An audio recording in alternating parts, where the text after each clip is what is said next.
WNST, Towson, Baltimore, and we're Baltimore positive. We have taken a break from the crab cake thing this week because I have the crab races at Fadley's on Wednesday. I am jockeying a crab in the Preakness Crab Shuffle. Come on down to Lexington Market on Wednesday at lunchtime and continue the tradition of one-time Mayor William Donald Schaefer. We'll be giving away scratch-offs in the Maryland Lottery. I know I have them around here. The instant line, I just have bags full of these. John Martin, Roz, they give them to me. We had tons of winners last week as well. We had a beautiful show over at State Fair on a Friday afternoon. It was glorious. Bill Weedell from CFG Bank, my pal Josh Levine from Electra DJs talking bat mitzvahs and bar mitzvahs. And Luke will love this because he had a Hulk Hogan bar mitzvah. Excuse me, bat mitzvah. Sorry, I'm mixing things up. Bar mitzvah. I got that right. But he had a Hulk Hogan one back in the 90s, and Hulk Hogan actually signed his shirt. So Josh has a wrestling story for the Luke Jones heart. We also had a good time with Chris Pica, who is back from XFL duties, and we talked a lot about TV and media and Lamar and the Ravens and spring off season. We will get to that with Luke Jones. Our friends at Window Nation also putting us out on the road. We're going to be at the local on the 23rd up in Falston. That's next Tuesday, the Maryland Crab Cake Tour presented by the Maryland Lottery and Window Nation back out. But we did have a good time over in Catonsville, and we're looking forward to getting back over there to El Guapo. I still haven't had any of that pit beef at Evans Joint over there in Catonsville. Luke, I've done everything. I've talked football, crab cakes, spring cleaning, seal concerts, all sorts of things. But it's like a real baseball season here. Like, I know when the games are. I know whether they're on Masson 1 or 2. Even when I'm at a seal concert, I'm checking the app.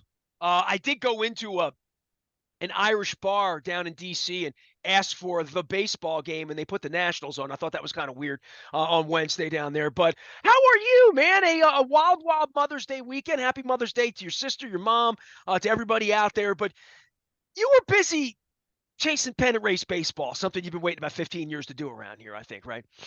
Yeah, well, I mean, I'll continue to not forget the Buck Showalter era, but it's been exciting. And it's been, I mean, every time you look at this team, and we talked about this a lot at the end of the Tampa Bay series last week, that, you see a couple losses. They lost 3 in a row for the first time last week when we were talking about the Atlanta series and I how already that was forgotten about that. You got to bring that up already.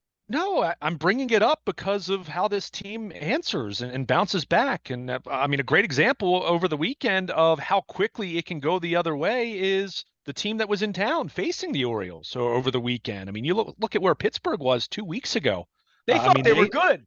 Yeah, and I mean, they're a team that's been rebuilding and rebuilding and rebuilding and rebuilding and doing that a little bit more for the better part of the I call it the ghost of Bobby Bonilla is what I call it. But yes. Yeah, I mean, for the better part of the last 30 years. I mean, that's where the Pirates have been. And I mean, one of the teams out there that's probably been worse than the Orioles over the last 30 years, which, is saying something. They're hard to find. They are. But you look at where they were 2 weeks ago and where they are now. And yes, they did get the win on Sunday, and Mitch Keller pitched great. And he's been a major bright spot for them, but they've completely fallen off and fallen apart over the last 2 weeks. So my point was that the Orioles went through that stretch with Atlanta and then the opener of the Tampa Bay series, and you're saying, okay, well, they just lost 3 in a row to the top 2 teams in baseball, but then they came right back and they won the last 2 of that series against the Rays, and they carry that momentum right into the weekend against the Pirates. And you mentioned about the enthusiasm. Look at the crowds over the weekend. Not sellouts. Not saying that they're at that point, but they have the right people going to the games. They had. Can I just say that they have the people who are going to go to the games, the people who have been waiting at home who are engaged. Dennis Colatzos being one of them. I'll have Leonard Raskin on. Shohei Ohtani pitching this week. All of Preakness week. You know, tickets are $10. It says right on the screen. I don't know if it's really $10. I haven't clicked on it to see whether it's 28 by the time Ticketmaster comes in with the mafia. But I would say the squirting thing, dude, I don't get it. I didn't get the pie thing, right? And I'm not a teetotaler. I'm not against fun. I like fun and all. I don't get it. But if people are enjoying it, I'll wave the flag and say, 2 points for TJ Brightman. Takedown is what I would say. If they're selling tickets for people who want to get soaked by some goofy guy with a hose, if that's and they want to put that on TV and make that the pie, get it sponsored by Liberty Pure Water and go have at it. I mean, if it gets people downtown and it gets them excited, and nobody's being harmed, maybe getting wet, I'm all for it. Exactly. It's all about casting as wide a net as you can, right? I mean, you're trying to attract people. And yes, ultimately, and I've said this over and over to you, and we've talked about this for years, winning is still going to be paramount to really getting people enthused, getting people to buy in. But there are other ways in the process of winning and hopefully winning more and continuing to win for the long haul, whether it's the bird bath section or whether it's certain giveaways here or there or kids running the bases after Sunday home games, all those different things, they're all attracting different types of demographics to the ballpark. And I think what you saw over the weekend with that, and they drew, I think it was just under 26,000 on Friday night, even had an opportunity. My pastor was at the game. He's a Pittsburgh fan. He's well, the one lost. that I will remind him that he lost. Exactly, but he's the one that I will fraternize for the first time with. in our relationship. I don't even know your pastor, but I feel like I've had a relationship because I lived through 1979. I remember it all. But I had a chance. He was sitting in the upper deck right behind home plate. I went upstairs to sit with him for an inning or two, and the ballpark, other than left field upper deck, which they've closed off the last couple years, just because, and hopefully they get to a point where they're opening that back up. It was where I led the walkout and the walk-in. I used to sell all the tickets up there, and then we led the walkout from up there. Now it's closed down. I assume it'll be a bar at some point, right? I mean, aren't all the stadiums turning things into perches? Isn't that what when John gets his money from Wes, and it'll be a deck of it'll be something glorious before it's all over with, right? In Seattle, you know what they've done? They've turned it into a perch where you watch the sunset.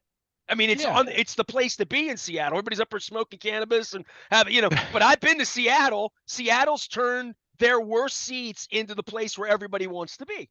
Well, and that's the reality. And not I don't want to get too far off track here, but a 45,000 seat ballpark at this point, is that really the best way to use the space, or do you make it, I don't know, 39 or 40 and you transform some areas of the ballpark like that, for example? So they did that out on the deck in center field, and it's been an incredible success. Really. Yeah, absolutely. I mean, so other than that, though, going back to Friday night, other than those sections out in left field upper deck, I mean, the ballpark was pretty darn full. I mean, when you're up behind home plate on the third level, you really see most of the ballpark, and it was full. And I'll say this, for you sitting with your pastor up there, does your pastor go every year or just to the Pirates? I mean, usually, he'll try to go to like one game a year. But what I'm saying is he had an experience on Friday night that was a full, rich experience. You go down, there are real people there. There's a real game.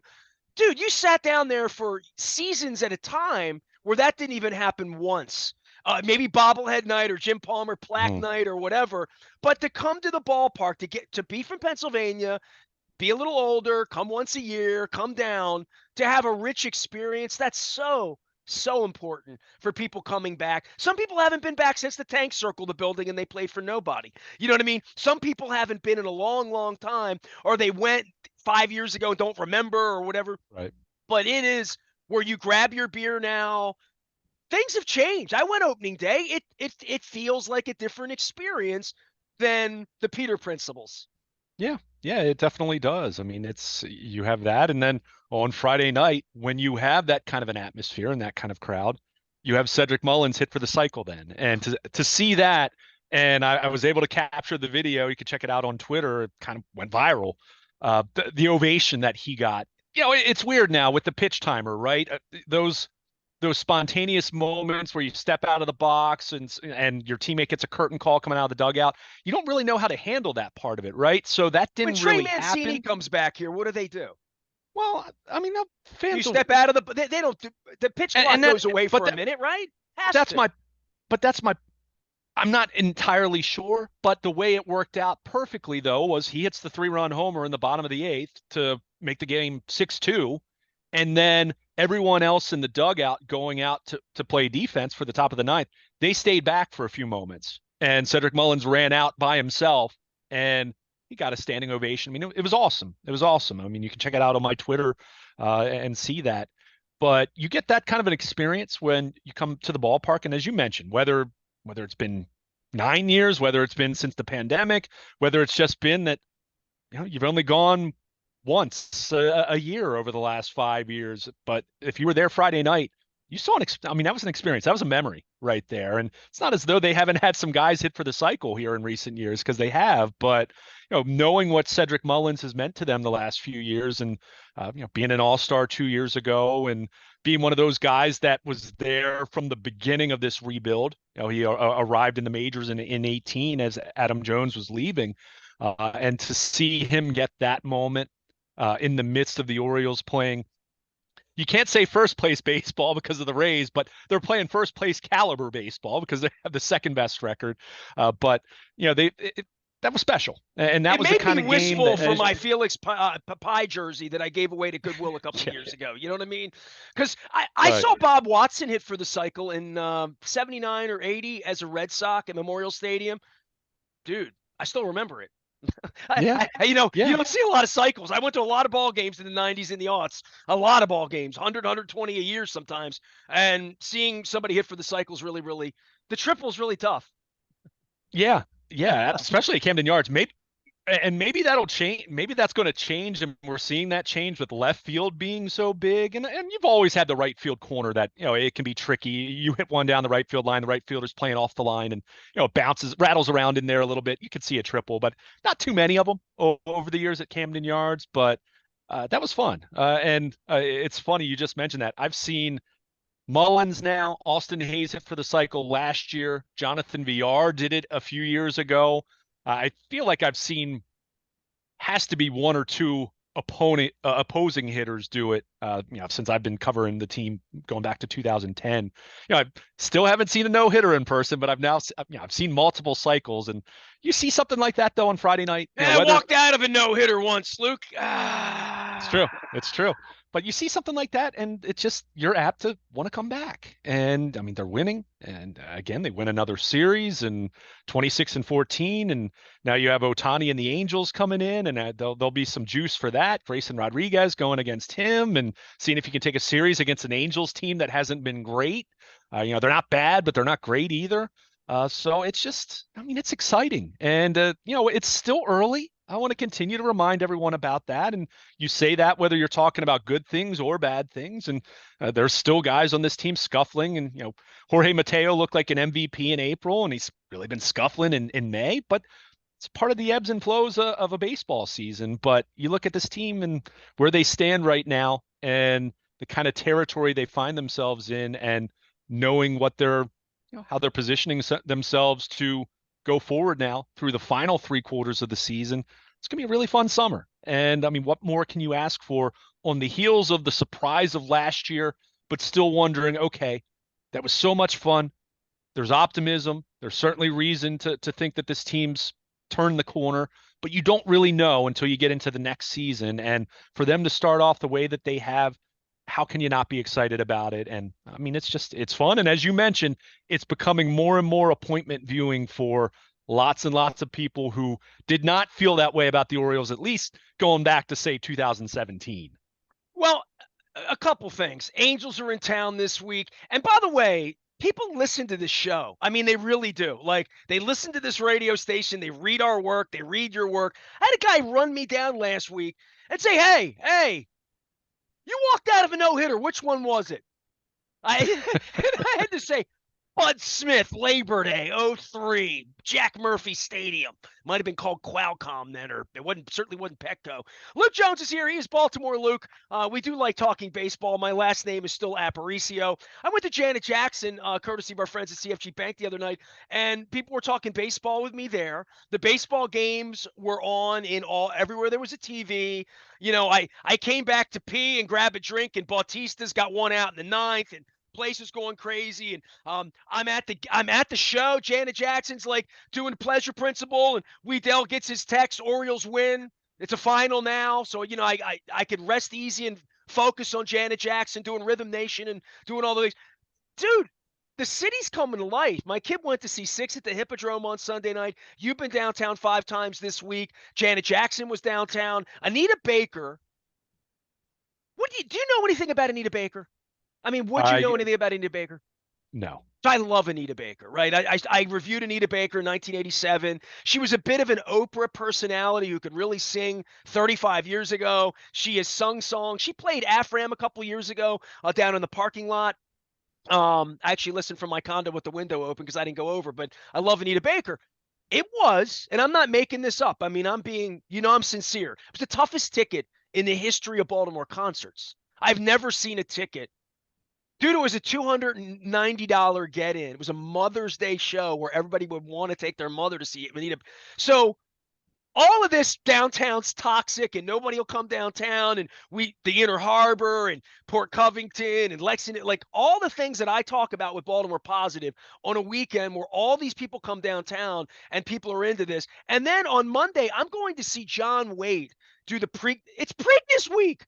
It's Preakness week here in our city. This is the biggest week of the year. It was for 100 years. And Ohtani's in town.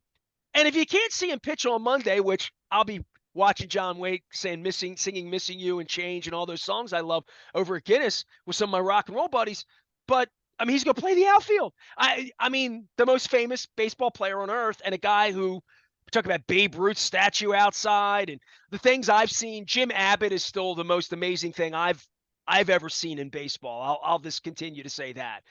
Inspirational for a guy who's lost a finger to not have an arm. It's a whole different deal. But other than that, Dion and our dear friend Brian Jordan, playing a couple of sports, and Bo Jackson, Jeff Pearlman wrote the book on him. This Ohtani thing, it feels like I haven't seen him play. I had a chance to see him pitch in New York last year, and I didn't go. He played here last year. He's played here a couple of years.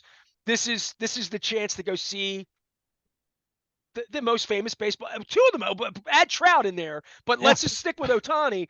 That they're not very good as a team, and they haven't been. But to see a player when the Angels would come to town, my dad would make sure I go see Nolan Ryan or Frank Tanana pitch.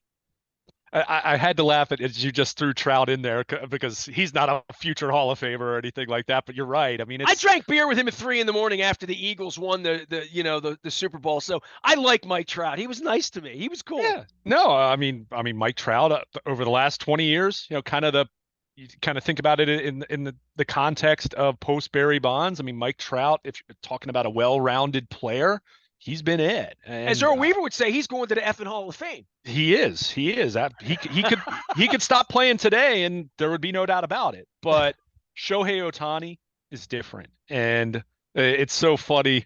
I talk about this. I talk baseball with my family, and a lot of times I just feel like they're humoring me because it's just when it's your livelihood, you talk about it constantly, even when you're not working. But he really is incredible, and it's one of those things that, and how much of it is because he's playing out in Anaheim and the Angels haven't been good and West Coast and all those different things. But as much as we do talk about him, and you and I have talked about Ohtani plenty of times over the last few years, we still don't talk enough about him. That's how incredible it is and what he does. So to have this opportunity to see him pitch, and then he's gonna he'll pitch and then he'll go back to being the DH and hit over the next few days after that.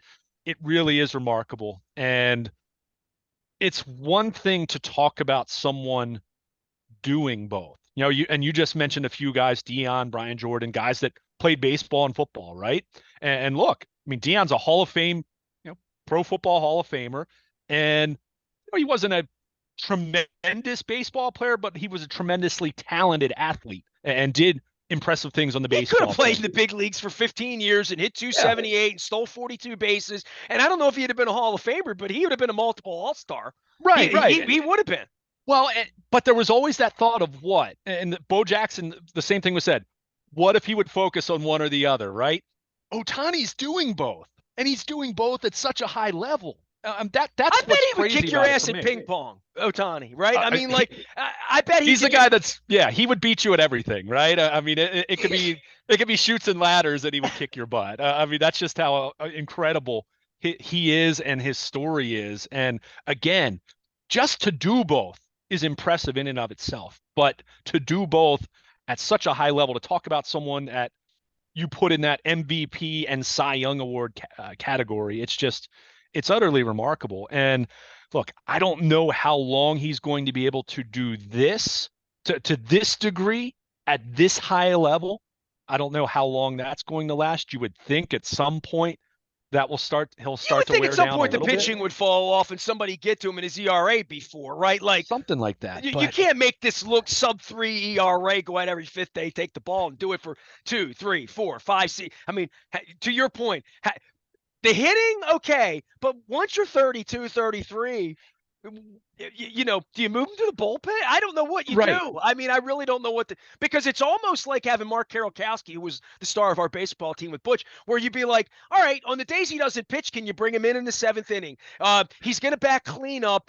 So he can back clean up, play the outfield. Can he come in and pitch in the ninth and save us in it? I don't know, but from a yeah. managerial standpoint, it's like having an extra queen on the board playing chess.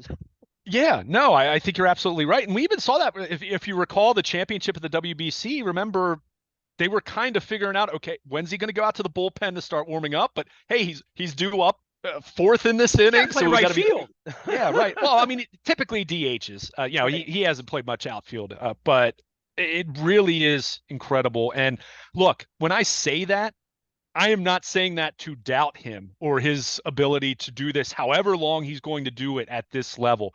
It's to enjoy it. It's to not wait for that other shoe to drop. It's to enjoy it however long it lasts at this level. I mean, it really is incredible. And for anyone who's a baseball fan who cares at all about the history of the game, and we've always talked about Babe Ruth in this context, right? Babe Ruth could have been a Hall of Fame pitcher if he had stuck with it with the Red Sox, but they saw his bat being so valuable, and he became an outfielder and sold to the Yankees. Rest is history. But to now experience this in the modern day, and for him to not just, again, if he just did it and he was a league average pitcher, if he was just a league average starter, that would be incredible, and his value would be extraordinary, even being able to do that. How do you But think for all him, these guys feel about him who try to do it every fifth day and can't at that level? The big league guy, the Gibsons and these guys we see, been hanging around forever, just trying to have 1 year as good as he is, right?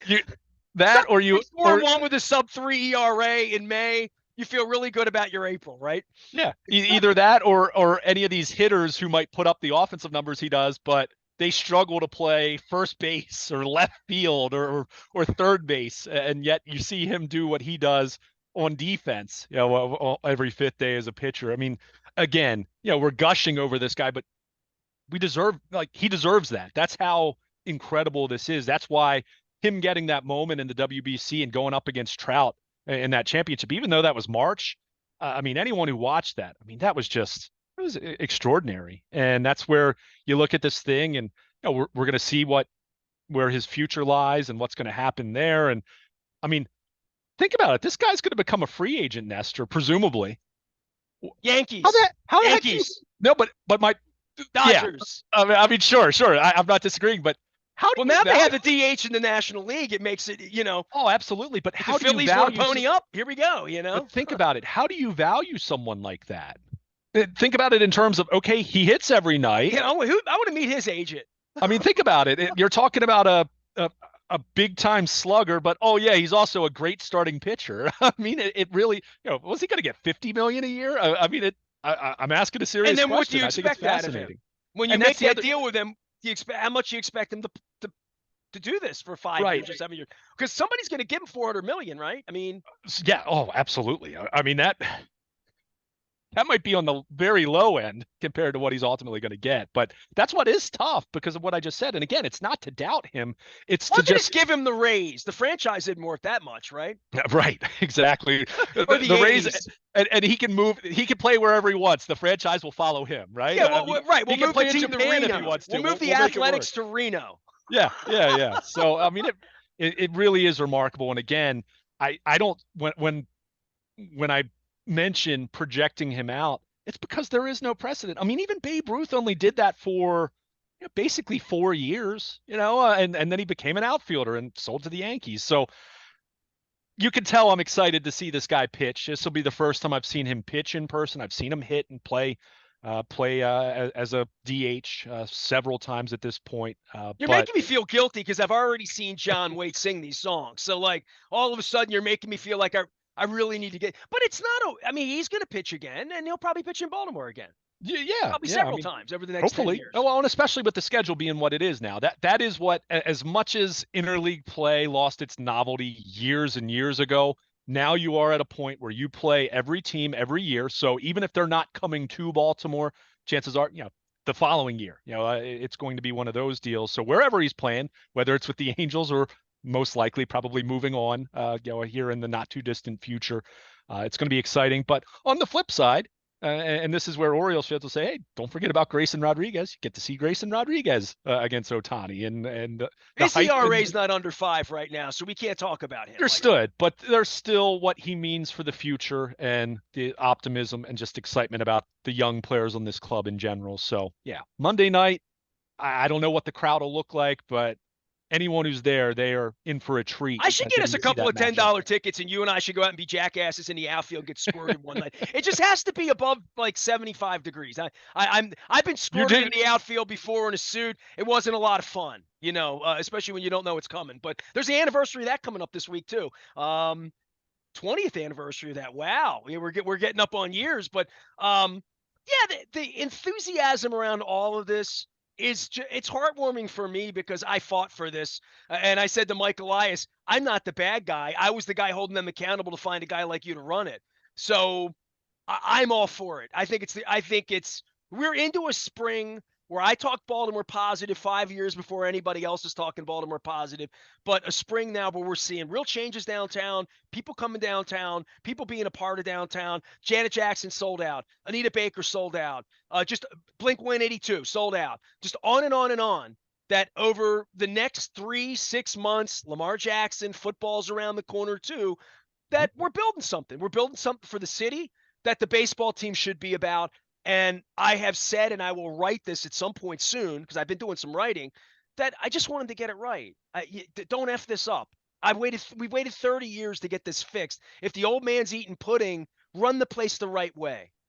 I mean, the old man wouldn't have gone for this squirt thing. He'd have seen that on TV, and that just would have been the end of it. It's an insurance. It's having fun. $10. Yeah, I mean, that's why this sucked for 30 years. It doesn't suck right now. Let's keep it that way. And they don't have to win You, the World Series. They just have to be fun. They have to make my summer worthwhile. That's you all. just you just said something as it pertained to not just the Orioles but everything else going out down, and I think back to the movie Field of Dreams. If you build it, they will come. There are things that people want to see, and they're going to see it.